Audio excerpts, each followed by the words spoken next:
Tem um tipo de ator que é aquele ator que segue o script bonitinho, assim. Então ele vai representar Shakespeare, ele faz Shakespeare como se deve fazer, né? A reconstituição, a forma de interpretar é perfeito e tal. É a maneira mais conservadora de fazer.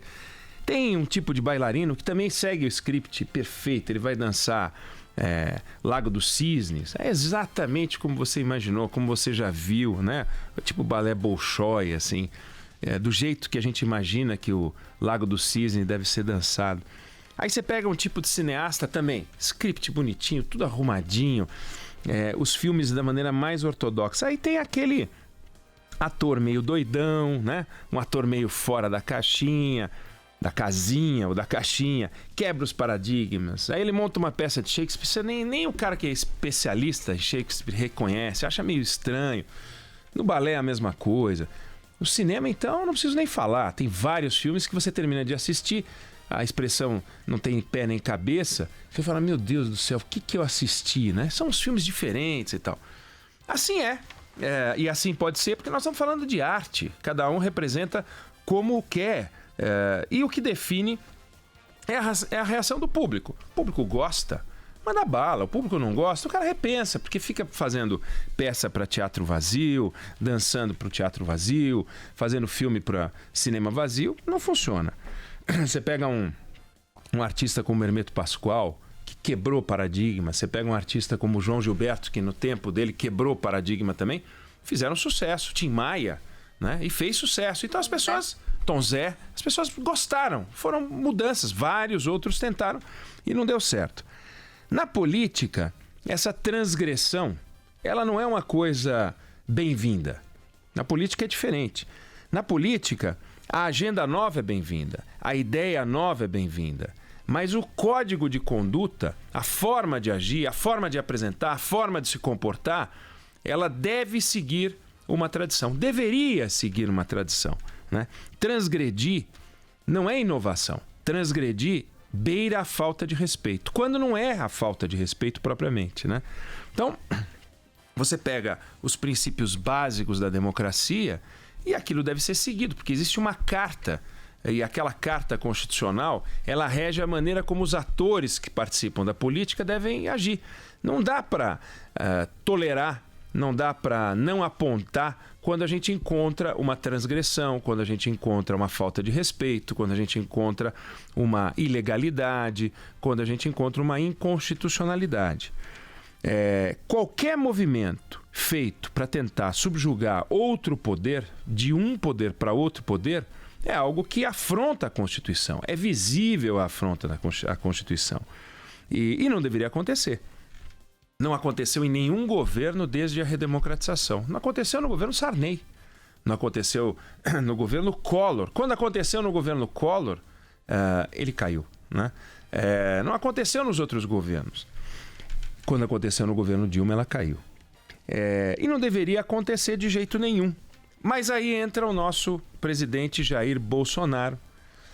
E ele faz vários movimentos que são absolutamente questionáveis no convívio democrático. E o último movimento foi uma convocação, aliás, o compartilhamento de um vídeo contendo uma convocação para uma manifestação contra o Congresso Nacional.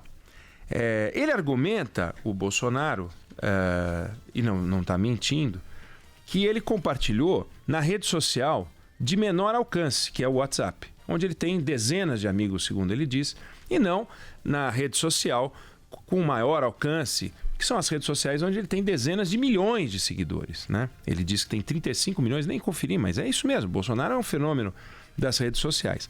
Bom, pouco importa se ele compartilhou para 10 ou para 35 milhões, o fato é que ele apoiou o ato ao compartilhar, ele não denunciou aquilo. Ele não mostrou aquele vídeo dizendo, olha, isso é um absurdo, é uma afronta à democracia, nós não podemos apoiar esse tipo de iniciativa da sociedade. A sociedade tem que questionar os poderes, tem que desafiar os poderes para que os poderes trabalhem cada vez melhor. Isso vale para o executivo, para o legislativo e para o judiciário, mas jamais uma manifestação contrária à existência de um poder, ao trabalho de um poder. Então, nesse sentido, ele cometeu um erro terrível, não deveria cometer esse erro. E ele sabe que ele fez aquilo de caso pensado. Ninguém compartilha um vídeo que não seja de caso pensado. Imagina que alguém fizesse um vídeo contra o Bolsonaro e ele compartilhasse por acidente. Não faria isso. Fez de caso pensado. Só que aí a pergunta é, bom, legal, ele fez. E aí acontece o quê? Né? Intervalo, vamos para o Ceará. No Ceará, está havendo uma greve, que não é uma greve, porque eles não podem fazer greve, é um motim de policiais militares. Está acontecendo. É uma transgressão, é uma ilegalidade, é uma inconstitucionalidade, mas ela está acontecendo. E aí? Acontece o quê? Então nós estamos diante de duas iniciativas que são inaceitáveis. Mas acontece o quê? O que pode acontecer? Com o Ceará, por exemplo. O exército entrar lá e ocupar e ficar comandando a defesa, a segurança pública durante quanto tempo? Né? A que preço? A que custo? Basta ver o que aconteceu no Rio de Janeiro. Houve uma intervenção determinada pelo presidente da República, na época o Michel Temer, e ok, ajudou, melhorou e tal, mas quanto tempo ia ficar aquilo? Quanto custa essa operação? Né? Você tem uma estrutura de segurança que não funciona e você coloca uma outra estrutura de segurança para tentar suprir. Então nós temos uma questão mal resolvida no Ceará porque nós temos uma legislação que não permite esse tipo de transgressão, porém quando ela acontece, nada acontece. Né? Voltamos ao caso do presidente. Só tem duas saídas para essa situação criada pelo presidente. Ou ele é empichado por crime de responsabilidade, ou tudo fica como está. Não tem uma terceira alternativa. Levar uma chinelada Raider, do próprio Raider dele, não faz sentido. Pedir desculpa. Pedir desculpa. Ok, uma variação do fica tudo como está. Ele, quando falou aquele absurdo sobre a jornalista da Folha de São Paulo, sugerindo que ela se insinuou sexualmente para conseguir uma entrevista, sem nenhum fundamento, ao contrário, com evidências de que ela não fez isso, o que aconteceu? Nada. Não aconteceu nada. O presidente da República faltou ao respeito, não só com a imprensa, não é com a imprensa, não, com uma pessoa, né, que ele acusou de se oferecer sexualmente. O presidente da República falou isso e não aconteceu nada. Né? No caso do Bolsonaro, não adianta a gente idealizar um presidente que tenha todas as virtudes que ele tem e mais todas as virtudes que a gente gostaria que ele tivesse. Não adianta a gente idealizar. Não, um presidente Bolsonaro que tenha essas características que o colocaram no poder e mais as que a gente questiona que ele deveria ter, mas não tem.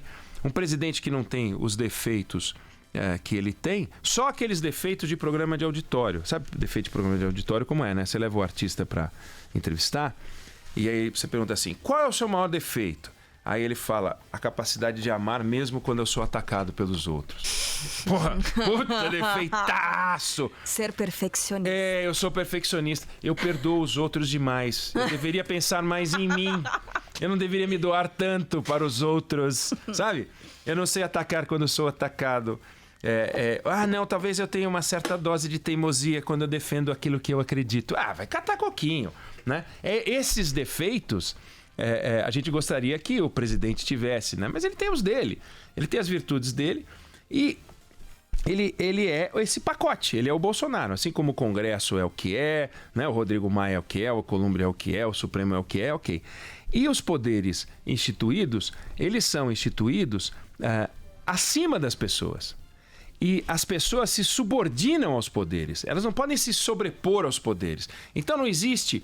O presidencialismo não é o exercício do poder pelo presidente, é o exercício do poder pela presidência.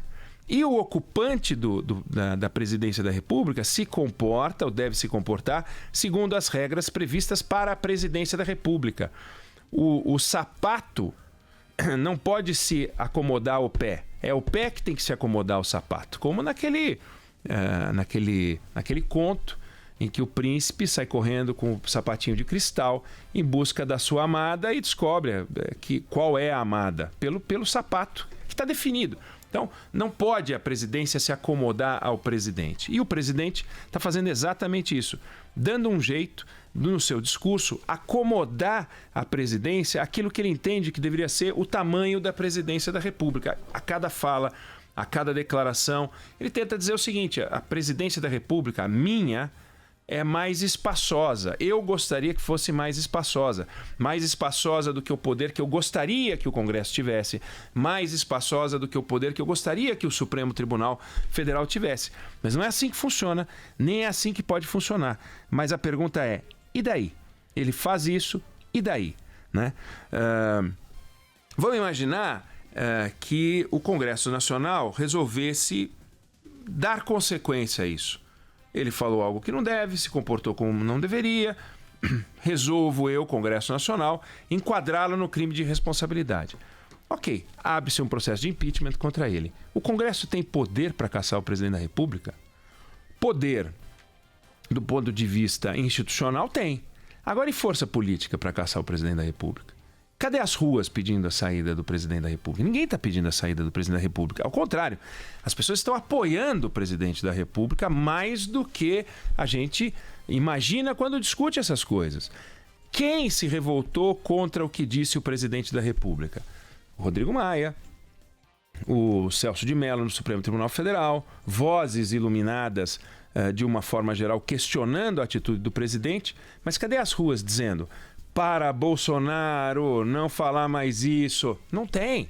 O que você tem é um apoio que aparece nas redes sociais e um silêncio, de uma forma geral, em relação a isso tudo, e uma natural irritação com o Congresso Nacional, que é sempre o poder mais enxovalhado e o poder mais enxovalhável, porque o Congresso Nacional é um coletivo. O presidente da República é um ser humano, o Congresso Nacional é um coletivo. Quem representa o Congresso Nacional? Quando o Bolsonaro estava no Congresso Nacional, o Congresso Nacional já era o poder mais enxovalhado. E quando enxovalhavam o Congresso Nacional, eles não pensavam no Bolsonaro, ou no Rodrigo Maia, ou no deputado A ou B, ou no deputado que trocou todos os dentes com dinheiro público, né? O nosso Marcos Feliciano. Pensa no Congresso Nacional como uma coisa capaz de agir em bloco para transformar o Brasil na direção que a gente gostaria que o Brasil fosse transformado, sendo que não existe o agente. Agente é quem escreve, quem fala, quem se manifesta e portanto, fala: esse Congresso aí tem que mudar aí porque é um bando de ladrão aí. É assim que as pessoas, de uma forma geral, falam e pensam, sem se preocupar muito com o peso que elas estão dando a isso tudo. E o peso que a ação e a fala do presidente tem de agressão ao poder instituído. Então ficam os protestos, mas tudo fica como está. Quando chegar o dia 16, a manifestação é no dia 15, a gente vai ver que não aconteceu nada, a manifestação já foi e tudo continua como sempre esteve. Assim, quando ele falou sobre a Amazônia, assim, quando ele falou sobre várias coisas, as coisas vão sendo tocadas. Quando é que vem o preço? Né? O preço só vem em direção ao presidente da República se ele não entregar as coisas que ele prometeu. Né? E o que ele prometeu? Ele prometeu a retomada do crescimento econômico, ele prometeu a volta dos empregos. Nós estamos em 2020 e ele tem 2020 inteiro, porque ainda temos 10 meses desse ano, mais 2 anos, 2021, 2022. Se ele conseguir entregar um país melhor em 2022, mesmo com esse discurso, que a gente encontra no Donald Trump e em outros líderes internacionais, ele fica, porque as pessoas não estão muito preocupadas com esse código de conduta, com esse rigor, com essa preocupação constitucional. Prova disso é que quando a gente vê o Supremo Tribunal Federal, por exemplo, discutindo um tema que é constitucional, quantas transgressões constitucionais o Supremo pratica ao dar uma interpretação flexível para textos que são obviamente inconstitucionais. Então, se o Supremo pode ser flexível, se o Congresso pode ser flexível, por exemplo, quando faz o impeachment da Dilma e não afasta a Dilma e faz um puxadinho, por que o presidente da República não pode? Né? Fica essa dúvida no ar e isso favorece o discurso do presidente da República. A democracia de manual, não é a democracia do dia a dia. O Brasil, ele vive na democracia do dia a dia. E a democracia do dia a dia está aceitando coisas que talvez em outros tempos não aceitasse.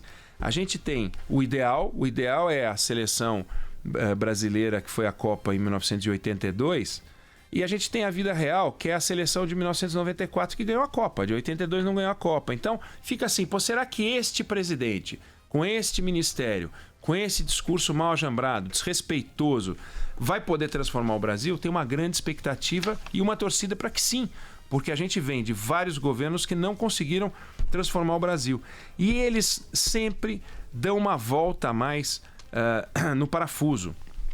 Basta ver que o filho dele também reafirmou uma frase, a gente falava disso antes de entrar aqui no ar, que é: se alguém choraria caso jogassem uma bomba H, né, uma bomba de hidrogênio no Congresso Nacional. Então, a família está disposta a comprar uma briga e trabalhar com a corda bem esticada, porque entende que essa é a única maneira de seguir em frente. Se o presidente Bolsonaro resolver aderir a uma discussão institucional, democrática, constitucional, respeitando os espaços, ele entende que ele vai sumir.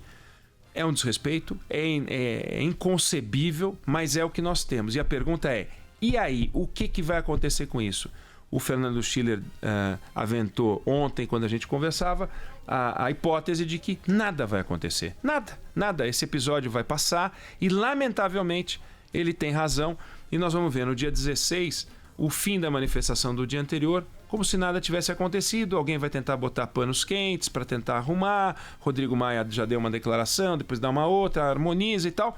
A nossa sorte é que a gente tem um Congresso Nacional que respeita as instituições. A gente tem um Supremo Tribunal Federal que aqui e ali comete deslizes pesados, mas está preocupado com a convivência entre os poderes. Então a gente tem um poder que está desequilibrando. E esse poder vai continuar puxando essa corda para fazer. Se ela vai romper ou não, não há sinais de que vai romper, mas há sinais de que a gente está vivendo um momento muito preocupante para quem quer ver a harmonia. Essa convivência harmoniosa entre os poderes, aparentemente a gente não vai ver até 2022, se não houver reeleição.